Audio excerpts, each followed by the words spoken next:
evil is to inherently be attributed to the jinn, that all of the jinn are evil, all of the jinn are bad, because obviously when we talk about the jinn, usually we talk about them in the context of the shayateen, of the devils, and protecting ourselves from them. And as we said, the first thing we should do is talk about their rights upon us. And particularly, remember that there are believers amongst the jinn.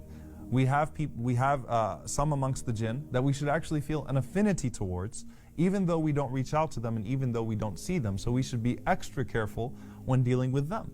And Ibn Mas'ud radiallahu anhu, he narrates that a deputation of jinn came to the Prophet ﷺ, and they even complained to the Prophet ﷺ, Ya Muhammad, your community, your ummah, they clean themselves with bones and with dung and with charcoal. And they said, وَإِنَّ اللَّهَ جَعْلَ لَنَا فِيهَا رِزْقًا, that Allah subhanahu wa ta'ala placed sustenance for us in those things. So, so this is harming us because we're not able to use those things. Now, obviously, cleaning themselves here means after using the restroom. They didn't have toilet paper back then, so they would basically use whatever was dry and whatever was hard to clean themselves. And the Prophet ﷺ, after that incident, after that encounter with the jinn, he forbade the ummah from using those particular three things. In another hadith in Sahih Muslim, the Prophet ﷺ, he actually pointed out to the people the remains of their charcoals, and he warned them to be wasteful or to use them in a way that's inappropriate. And Rasulullah ﷺ, he said that the jinn asked him about what their rizq was, what is halal for them, what's permissible for them to consume, what's permissible provision for them. And the Prophet ﷺ, he said, every bone on which the name of Allah has been mentioned will have something on it for you.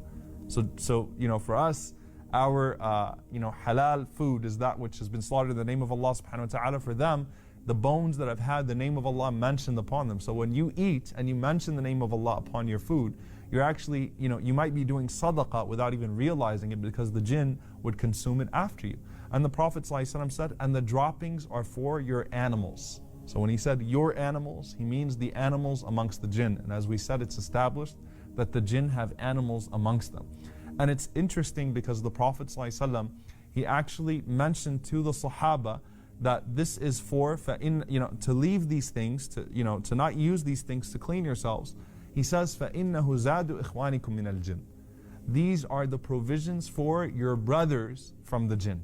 So he's even saying, إِخْوَانِكُم مِّنَ الْجِنِّ. And it's important for us to remember that, again, they are believers, and as they are believers, they are brothers and sisters to us, and we wish well for them. And when we say ibadillah as-salihin, the righteous, when we make dua for them in our prayers, we're including them as well. And even when the Prophet ﷺ, sometimes he made this distinction very clear, even in Ramadan. Recognize that there are jinn that are fasting in Ramadan as well. There are jinn that have their iftar and so on and so forth. And so the Prophet ﷺ said, صُفِّدَتِ الشَّيَاطِينَ وَمَرَدَتُ الْجِنِّ, that when Ramadan comes, the shayateen are chained away and the evil ones amongst the jinn. Okay, the believing jinn are fasting just like us. When Surah Al-Najm was revealed, the very famous incident where everyone made sujood as Surah Al-Najm was being recited, the Prophet ﷺ mentioned that every human being, pagan or believer, and every jinn, pagan or believer, as they heard Surah Al-Najm recited at that time, they all fell in sujood. The Prophet ﷺ, he also said to us to raise our voices in adhan, because he said every human being and every jinn and every rock and every tree that hears that adhan will testify for you on the Day of Judgment. And some of the ulama, they said even the disbelievers would testify for you on the Day of Judgment, the most wicked of humans and jinn. Why? Because this was a means of conveyance of the message to them. When they heard your adhan, even though they were disbelievers, they would be forced to testify on the Day of Judgment that they heard your adhan. So you have to be conscious of that, subhanAllah, even as you're reading Quran, even as you're reading adhan, you don't know who's hearing you. And remember that even the Prophet ﷺ in Ta'if, when human beings turned him away, some of the first believers were jinn. And Allah subhanahu wa ta'ala, he mentions them in Surah Al-Ahqaf and in Surah Al-Jinn. That the Prophet ﷺ thought that he was completely rejected in this incident of Ta'if. And subhanAllah, that's really something powerful, that when you're doing da'wah, even if the human being in front of you rejects it, how do you know that a jinn didn't hear you doing da'wah and accept it? And so Allah says there was a group of jinn that heard you, يَسْتَمِعُونَ الْقُرْآنِ, they were listening to you recite the Qur'an. And this was a Jewish group of jinn from the area of Yemen. They went back to their people and they said, إِنَّا سَمِعْنَا قُرْآنًا عَجَبًا, we heard a beautiful recitation, an amazing recitation. And they mention that it guides to the truth and that this confirms that which has come to Musa alayhi salam. So this was a believing group of jinn. And again, they believed in the Prophet ﷺ when human beings rejected him in Ta'if.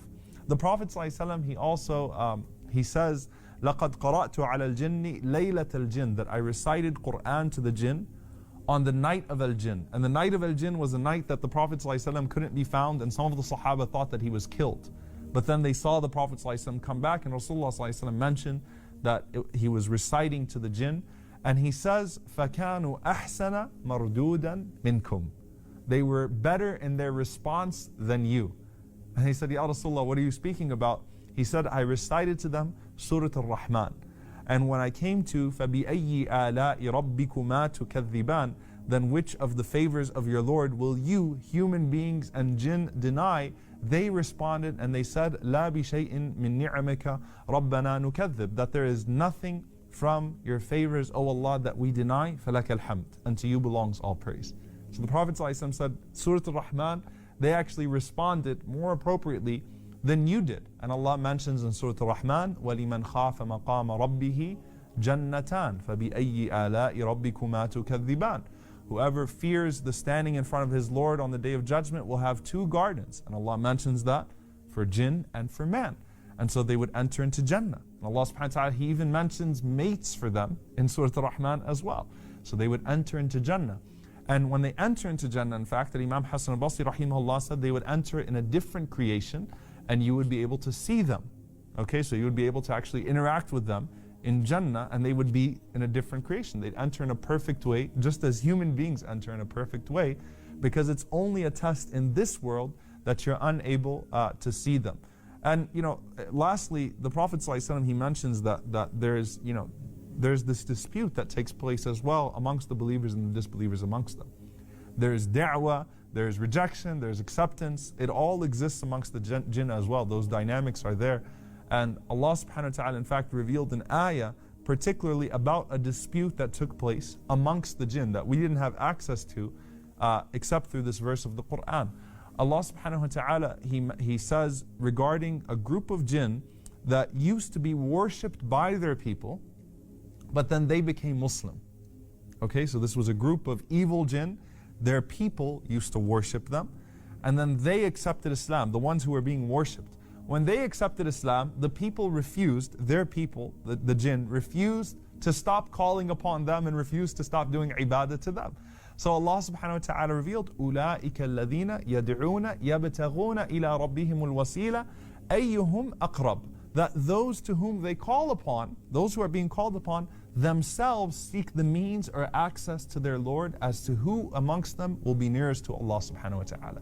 So subhanAllah, there's da'wah, there's rejection, there's acceptance, and you never know who's listening to you, and you never know who's hearing you out as you do da'wah, and you never know who amongst your brothers and your sisters from the jinn you are benefiting with your good actions, and you never know, they might testify for you on the Day of Judgment, and you might just meet them in Jannah.